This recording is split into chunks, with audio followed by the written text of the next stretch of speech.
Alors, suite des systèmes de transformation de mouvement, cette fois-ci, on va transformer un mouvement de rotation en un autre mouvement de rotation. Alors, le premier système étudié est un système qui s'appelle la croix de Malte, du fait de la forme particulière d'une des deux pièces que l'on va retrouver ici. Le principe, nous allons le voir dans la vidéo suivante. Ici, nous pouvons voir la pièce à l'entrée du mécanisme. Cette pièce à l'entrée tourne, et du fait de la lumière dans la seconde pièce, qui peut tourner aussi en rotation autour de son propre axe, chaque fois que l'ergot passe à l'intérieur, la seconde pièce se met en mouvement. Alors on va retrouver ce système par exemple dans le système qui sert à mettre les couvercles sur les pots de confiture par exemple, donc cette capsuleuse de Bodco.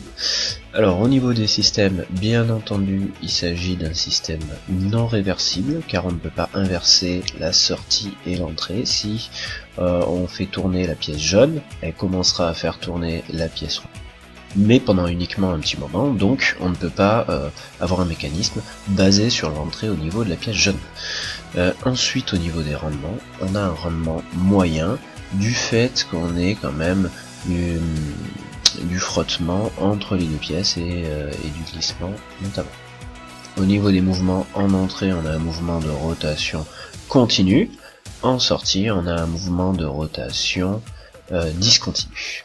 Ensuite le mécanisme suivant c'est celui-là, mécanisme qu'on appelle joint de cardan. On a un axe de rotation et on lie le mouvement avec un autre solide en rotation mais dont l'axe n'est pas forcément parallèle au premier.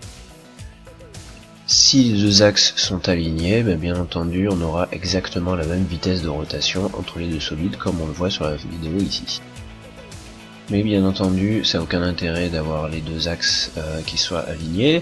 On utilise ce système-là lorsque justement les deux axes ne sont pas alignés.